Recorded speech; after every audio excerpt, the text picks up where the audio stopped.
Olá, boa noite. Hoje eu vim falar sobre eleições de vereadores. Bom, para iniciar, quero dizer o que é vereador e sua função. Propriamente dito, o vereador ele faz parte do poder legislativo de um município ou região, onde ele se ingressa lá com a eleição por meio de votos diretos, sendo escolhido como representante da população. Vereador, uma das suas principais funções é levar as ideias da população sempre ao meio político e tentar ter um retorno para o em prol, né, do bem-estar social.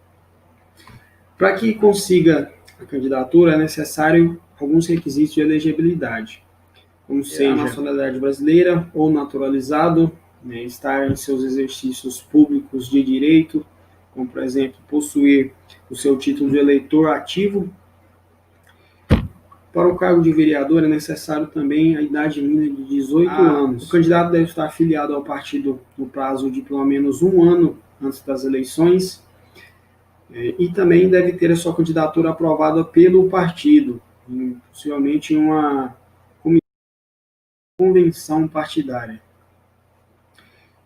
E uma pessoa deve ter total conhecimento de suas leis, né, total conhecimento da legislação eleitoral, como importante a Constituição Federal, a Lei Complementar no artigo 64 ao 90, Lei Federal 4.737 do Código Eleitoral e as resoluções dos tribunais eleitorais, que seria a pessoa consegue ter conhecimento desde a sua candidatura até o funcionamento do seu cargo. Isso é de extrema importância para um ótimo governo a ser exercido.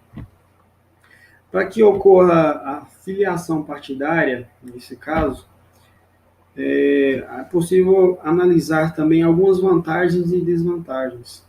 Algumas vantagens, o candidato consegue participar das discussões políticas municipais e regionais, onde ele consegue apontar o seu propósito para a região, as suas ideias. E alguns contras seria filiados comuns não têm o poder de voto, ou seja, não conseguem votar em suas eleições e é permitida a inscrição somente em um partido por eleição. Também, para que se consiga a filiação em um partido, é importante que você tenha conhecimento sobre todo o que o partido pensa, seria todo o fim do partido, onde você deve procurar o melhor partido que se encaixa com seus pensamentos, e sim, inicializar uma pesquisa e, por fim, concluir a sua inscrição nesse partido. E somente após isso, em uma convenção partidária, uma reunião do partido, ser aprovada a sua candidatura. Importante falar também sobre as coligações partidárias. Coligação partidária é propriamente dito a junção de um ou mais partidos políticos em prol do mesmo fim, em prol do mesmo pensamento, onde, em alguns casos, a coligação partidária ela é somente admitida quando um partido político não consegue apoio suficiente para realizar a sua candidatura. A coligação partidária pode ser feita também após o término das eleições.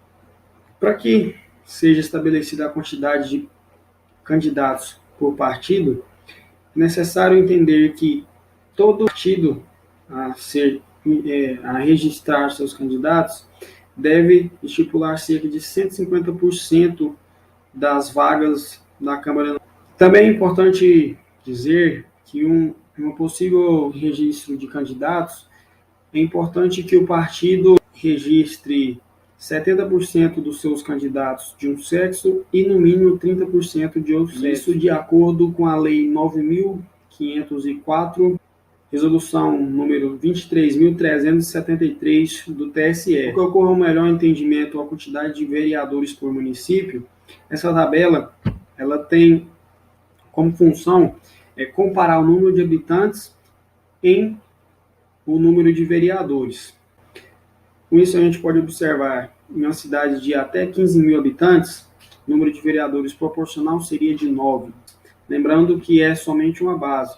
Podem ocorrer outros casos com números maiores ou menores de vereadores. Já que na minha cidade de Niquelândia, é utilizado o número de 13 vereadores, como coincide com a tabela, em um dado de 2012 pelo IBGE, a cidade estava com cerca de 42 mil habitantes, com isso se incluindo uma casa de 13 vereadores. Bom, esse foi o meu trabalho, espero que tenha atendido os pré-requisitos e uma boa noite, muito obrigado.